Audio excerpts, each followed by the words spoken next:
আজকের এই সাংবাদিক সম্মেলনে উপস্থিত আছেন ভারতীয় জনতা পার্টি ত্রিপুরা প্রদেশের সহসভানেত্রী পাপিয়া দত্ত মহোদয়, বিধানসভার চিফ হুইপ শ্রীমতী কল্যাণী রায় মহোদয়া, উপস্থিত আছেন জনজাতি মোর্চার রাষ্ট্রীয় সম্পাদিকা উত্তরা দেববর্মা মহোদয়া এবং জেলা সভাধিপতি সুপ্রিয়া দাস দত্ত মহোদয়। আজকের এই সাংবাদিক সম্মেলনে প্রথমে আপনাদের সম্বোধন করবেন পাপিয়া দত্ত মহোদয়া। আমি ওনাকে অনুরোধ করছি ওনার বক্তব্য আপনাদের সামনে তুলে ধরার জন্য।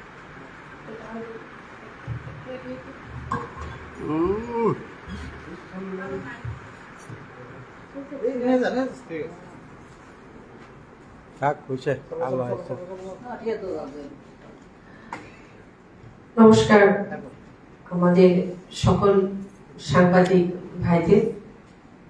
আজকের এই প্রেস বার্তা শুরু করার আগে আমি আপনাদের প্রত্যেককে আগামীকাল আমরা বাংলা নতুন বছরে আমরা পদার্পণ করতে চলেছি, তাই অগ্রিম আপনাদের শুভেচ্ছা জানাই। আজ যে বিশেষ কারণে আপনাদের ডাকা হয়েছে, বিস্তারিত আমাদের মাঝখানে যিনি রয়েছেন পবিত্র বিধানসভার মাননীয় মুখ্য সচেতক কল্যাণী রায় মহোদয়া, উনি বিস্তারিত তুলে ধরবেন।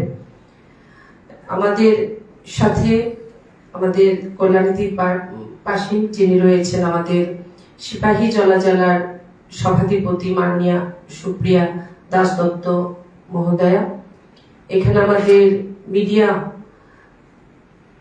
কনভেনার যিনি রয়েছেন আমাদের ভারতীয় জনতা পার্টির মাননীয় সুনীত সরকার মহোদয়, আমার পাশে আমাদের এসটি মোর্চার ন্যাশনাল কমিটিতে যিনি আছেন উত্তরা দেববর্মা মহোদয়া। আমি প্রথমেই শুরু করতে চাই আজকের এই প্রেস বার্তা আমাদের প্রাচীন ভারতের মহিলাদের স্থান দিয়ে। আমি খুব সংক্ষেপে রাখবো, কারণ বিস্তারিত যে অধিনিয়ম নিয়ে আজকের এই প্রেস বার্তা আমাদের কল্যাণীদি রাখবেন সবটাই আপনাদের সামনে তুলে ধরবেন। আমি জাস্ট ভূমিকা একটু রাখতে চাই যে আমরা প্রত্যেকে জানি যে এই ভারত সীতা, সাবিত্রী, দময়ন্তী, গার্গী, মৈত্রীর ভারত। ঝাঁসি রানী লক্ষ্মীবাই, অহল্যাবাইয়ের মতো বিদুষী নারীদের অবতরণ এই ভারতকে উজ্জ্বল করেছে, শক্তিশালী করেছে, সমৃদ্ধ করেছে। আমরা যদি আমাদের প্রাচীন ভারতে যাই, সেখানে তখন সমাজকে এগিয়ে নিয়ে যাওয়ার জন্য, রাজকার্য পরিচালনার জন্য সেখানে মহিলাদের সংরক্ষণের কোন রকম প্রয়োজনীয়তা ছিল না। কারণ ভারতবর্ষের নারী, প্রাচীন ভারতের নারী, সৃষ্টি লগ্ন থেকে ভারতীয় নারী আমরা শিক্ষিতা ছিলাম, আমরা সম্মানীয়া ছিলাম। আমাদের অধিকারের জন্য কখনো প্রাচীন ভারতে যদি আমরা দেখি, এই ভারতে নারীর মর্যাদা, নারীর সুরক্ষা প্রতিষ্ঠার জন্য কখনো আমাদের লড়াই করতে হয়নি। কিন্তু মধ্যযুগে যদি আমরা যাই, মোগল শাসক যারা, ইংরেজ শাসক যারা, পরবর্তী সময় বিভিন্ন মুসলিম শাসন ব্যবস্থা যখন আমাদের দেশকে আক্রমণ করতে শুরু করলো, তাদের আস্ফালন, তাদের আগ্রাসন, এবং তার চেয়ে বড় দুর্ভাগ্যের বিষয় যে আমরা স্বাধীনতা তো পেয়েছিলাম 1947 সালে, কিন্তু তখন থেকে 2014 সাল যদি দেখি, এই যে একটা লম্বা সময় মোগল রূপী, ইংরেজ রূপী কংগ্রেসের শাসনে ভারতীয় নারীদের সম্মান সেটা ভুলুণ্ঠিত হয়েছিল। 2014 সাল পর্যন্ত ভারতীয় নারী তার সুরক্ষা, তার মর্যাদার প্রতিষ্ঠার দাবি এবং তার সম্মানের জন্য, আমাদের সম্মানের জন্য আমাদের লড়াই করতে হয়েছিল। আমাদের আর্তনাদ, এই ভারতের নারীর আর্তনাদ, আমাদের চিৎকার, অনেক রাষ্ট্রপ্রধান এসেছেন, তাদের কান পর্যন্ত হয়তো আমরা পৌঁছাতে পেরেছি। আমরা যদি 3 তালাকও দেখি, আর্তনাদ আমরা পৌঁছাতে পেরেছি, কিন্তু কোন রাষ্ট্রপ্রধানের হৃদয়কে আমরা স্পর্শ করতে পারলাম না।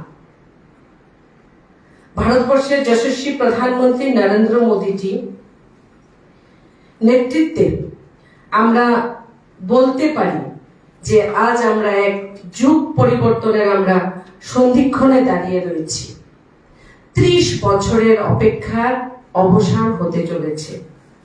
Beti Bachao Beti Padhao, start up India, stand up India, Mudra Yojana, Ujjwala যোজনা, প্রধানমন্ত্রী আবাস যোজনার মাধ্যমে ভারতবর্ষের প্রধানমন্ত্রী নরেন্দ্র মোদীজি এই ভারতের নারীকে তার আত্মসামাজিক উন্নয়নের জন্য এক নতুন দিশা দিয়েছেন।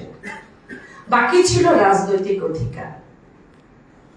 আজ ভারতবর্ষের যশস্বী প্রধানমন্ত্রী নরেন্দ্র মোদীজি চাইছেন যে ভারতবর্ষের সবচেয়ে বড় মন্দির, গণতন্ত্রের সবচেয়ে বড় মন্দির পার্লামেন্ট এবং আমাদের যে পবিত্র বিধানসভাগুলো আছে সেখানেও নারীর আওয়াজে সেই জায়গা যেন গর্জে ওঠে। শক্তি বন্দন অধিনিয়ম এনে ভারতবর্ষের যশস্বী প্রধানমন্ত্রী নরেন্দ্র মোদীজি ভারতীয় নারীর রাজনৈতিক অধিকারের উপর এক শক্তিশালী সিল মোহর উনি দিয়েছেন। শক্তি বন্দন অধিনিয়ম নিয়ে বিস্তারিত আমাদের সামনে এখন রাখবেন আমাদের পবিত্র বিধানসভার যিনি মুখ্য সচেতক কল্যাণী রায় মহোদয়া। ধন্যবাদ প্রদেশ বিজেপির মাননীয় সহসভানেত্রী পাপিয়া দত্ত মহোদয়াকে। আজকে একটি বিশেষ দিনে, বিশেষ একটি মুহূর্তে আপনারা যারা সাংবাদিক বন্ধুরা রয়েছেন, প্রিন্ট মিডিয়া এবং ইলেকট্রনিক মিডিয়া, আপনাদের সকলকে আজকের এই প্রেস বার্তায় আমি স্বাগত জানাচ্ছি। আমরা একটা ঐতিহাসিক সন্ধিক্ষণে এসে পৌঁছচ্ছি। আপনারা জানেন যে আগামী 16 তারিখ থেকে দেশের প্রধানমন্ত্রী নরেন্দ্র মোদী একটা বিশেষ অধিবেশন আহ্বান করেছেন সংসদে। 16-17 এই বিশেষ অধিবেশন চলবে। কি কারণে এই বিশেষ অধিবেশন আহ্বান করা হয়েছে সেই নিয়ে 2-4টি কথা আপনাদের সঙ্গে বলার জন্যই আপনাদেরকে আমরা আমন্ত্রণ জানিয়েছি। পরিচয় পেয়ে গেছেন, আমার সঙ্গে আছেন আমাদের প্রদেশ বিজেপির মিডিয়া সেলের কনভেনার আদরণীয় শ্রী সুনীত সরকার মহোদয়। আমার ডান দিকে রয়েছেন আমাদের সিপাহীজলা জেলার সভাধিপতি শ্রীমতী সুপ্রিয়া দাসদত্ত মহোদয়া।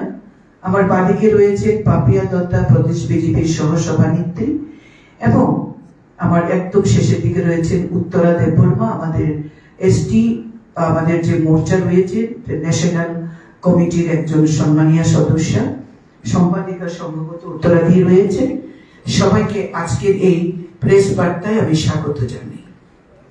আপনারা জানেন যে নারী শক্তি বন্ধন অধিনিয়ম নামে একটি বিল 2025 সালের সেপ্টেম্বর মাসে সংসদের লোকসভায় পেশ করা হয়েছিল এবং সেটি সমর্থন পেয়ে রাজ্যসভায় অর্থাৎ সংসদের উচ্চ কক্ষেও সেটি পাশ হয়। তারপর দেশের মহামহিম রাষ্ট্রপতি শ্রীমতী দ্রৌপদী মুর্মুজিরও একটা কনসেন্ট হওয়ার পর এই বিল আইনে পরিণত হয়। সেখানে কথা ছিল যে আদমশুমারির জনগণনার ভিত্তিতে আগামী দিন যে জনগণনা হবে তার ভিত্তিতে এই মহিলার রিজার্ভেশন বিল বা মহিলা সংরক্ষণ বিল আসবে এবং সেইভাবে 33% রিজার্ভেশন ভারতের সংসদে এবং রাজ্য বিধানসভায় সেগুলো কার্যকর হবে। অর্থাৎ এই দেশের মহিলারা 33% মহিলারা রাজনৈতিকভাবে সেখানে অংশীদারত্বের সুযোগ পাচ্ছেন সংসদে এবং রাজ্য বিধানসভাগুলোতে। সেখানে রিজার্ভেশন যেটা পলিসি 33% যেটা রিজার্ভেশন, সেখানে আবার এসসি, ওবিসি এবং মাইনরিটি রিজার্ভেশন উইদিন রিজার্ভেশন সেখানেও সেটা চালু হবে। এখন নানান দিক থেকে বিভিন্ন পরিকল্পনা, বিভিন্ন মতামত আসছে। যে এটা 2011 সালের জনগণনার ভিত্তিতে হবে না আগামী দিনের জনগণনার ভিত্তিতে হবে। আগামী 16 তারিখে সংসদে নিয়ে আলোচনা হবে।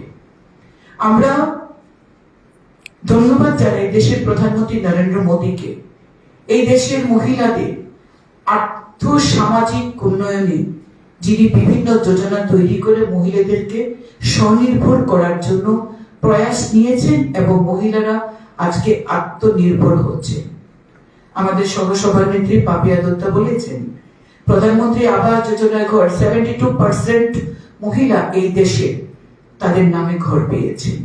Start up India stand up ইন্ডিয়ার মাধ্যমে আমাদের দেশের নারীরা আজকে তারা নিজের পায়ে দাঁড়ানোর সুযোগ পেয়েছেন। উজ্জ্বলা যোজনায় গ্যাস বলুন কিংবা শৌচালয় মহিলাদের নামে লজ্জা ঘর, এই লজ্জা থেকে মুক্তি পেয়েছেন দেশের প্রধানমন্ত্রী নরেন্দ্র মোদীর কারণে। এইভাবে মহিলারা আর্থ সামাজিক ভাবে যেমন বিকশিত হয়েছেন, লাখপতি দিদি হয়েছেন, দ্রোণ দিদিরা আজকে রোজগার করছেন দ্রোণের মাধ্যমে, কৃষি ও কৃষক কল্যাণ দপ্তরের মাধ্যমে, অর্থাৎ মহিলারা আজকে নিজের পায়ে দাঁড়ানোর সুযোগ পেয়েছেন দেশের প্রধানমন্ত্রী নরেন্দ্র মোদীর স্লোগান বিকশিত নারী বিকশিত ভারত। আজকে নারীরা সমৃদ্ধশালী ভারত গড়ার লক্ষ্যে কাজ করছেন। শুধুমাত্র যে জায়গাটায় অভাব ছিল, যে মহিলারা বা এই দেশের নারীরা রাজনৈতিকভাবে যে স্বীকৃতি পাওয়ার কথা ছিল সেই স্বীকৃতি পাচ্ছিল। আপনারা জানেন যে আমাদের ত্রিস্তর পঞ্চায়েত এবং স্থানীয় যে নির্বাচনগুলো অর্থাৎ সেটা কর্পোরেশন বলুন বা মিউনিসিপ্যালিটি বলুন, সেই জায়গায় মহিলারা 50% রিজার্ভেশন পেয়ে আজকে কিন্তু ভারতবর্ষের নারীরা সেই জায়গায় দাঁড়িয়ে আজকে পঞ্চায়েত প্রধান, পঞ্চায়েত সদস্য, সভাধিপতি থেকে শুরু করে কর্পোরেটর, চেয়ারপারসন, মেয়র, ডেপুটি মেয়রের মতো দায়িত্বশীল পদকে মহিলারা অলংকৃত করছে। কিন্তু বাকি ছিল দেশের সংসদ এবং রাজ্য বিধানসভাগুলিতে। বিগত দিনের প্রেক্ষাপট যদি আমরা আলোচনা করি, সর্বোচ্চ 14.4% বা তার কিছু সংখ্যক মহিলারা মাত্র সংসদে এবং বিধানসভাগুলোতে রাজনৈতিকভাবে প্রতিনিধিত্ব করার সুযোগ পাচ্ছেন। যেখানে দেশের অর্ধেক নারী, দেশের অর্ধেক আবাদী নারীরা, দেশের অর্ধেক ভোটার নারীরা, যারা দেশ গড়ছেন, যারা দেশের সরকার করছেন, তারা রাজনৈতিকভাবে সেই স্বীকৃতিটা পাচ্ছেন না।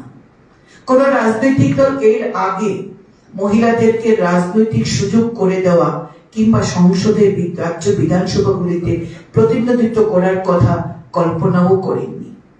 এর আগে এই বিল 1979 সালে দেশের প্রধানমন্ত্রী যখন একজন মহিলা ছিলেন, শ্রীমতী ইন্দিরা গান্ধীজি, যিনি কংগ্রেস সরকারের প্রধানমন্ত্রী ছিলেন, তিনিও সেই সময়ে ইউনাইটেড নেশনস যে অনুরোধ করেছিলেন regarding the status of women in India, সেখানেও এই বিষয় নিয়ে চর্চা হয়েছে, কিন্তু মহিলাদের রাজনৈতিক সুযোগ সুবিধা বৃদ্ধির কোনো কাজ বা বিল সেদিন সংসদে পেশ করতে পারেননি। তারপর দেশের প্রধানমন্ত্রী রাজীব গান্ধী, এস.ডি. দেবগৌড়া থেকে শুরু করে পি.ভি. নরসিমহা রাও, এরা প্রত্যেকে এটা নিয়ে মহিলা সংরক্ষণ বিল নিয়ে সংসদে আলোচনা করেছেন। বিভিন্ন বিরোধী রাজনৈতিক দলগুলো বিভিন্নভাবে হুমকি দিয়েছিলেন যে মহিলাদের যে রিজার্ভেশন বিল বা সংরক্ষণ বিল কোনোভাবেই সংসদে পাশ করতে দেওয়া হবে না। শুধুমাত্র রাজনীতির জন্য রাজনীতিতে করে মহিলাদেরকে শুধু ব্যবহার করা হচ্ছিল এতদিন। কিন্তু ব্যাপক পরিবর্তন আসে 2014 সালে, যখন দেশের প্রধানমন্ত্রী নরেন্দ্র মোদী দায়িত্ব নিয়ে লালকেল্লায় দাঁড়িয়ে বলেছিলেন এই দেশের সমস্ত সুযোগ সুবিধার সঙ্গে মহিলাদের আত্মনির্ভর হওয়ার সুযোগ দেবে বর্তমান সরকার। এবং বেটি বাঁচাও বেটি পড়াও শুধু আজকে স্লোগান না, আজকে বাস্তবায়িত করছেন। 2014 সাল থেকে 2019, 2019 থেকে 2024 দেশের প্রধানমন্ত্রী নরেন্দ্র মোদী মহিলাদেরকে রাজনৈতিক ক্ষেত্রে প্রতিনিধিত্ব করার সুযোগ দেওয়ার জন্য প্রচেষ্টা চালিয়ে যাচ্ছিলেন। 2025 সালের সেপ্টেম্বর মাসে, 2023 সালের সেপ্টেম্বর মাসে দুঃখিত 2025 সালের সেপ্টেম্বর মাসে নারী শক্তি অধিনিয়ম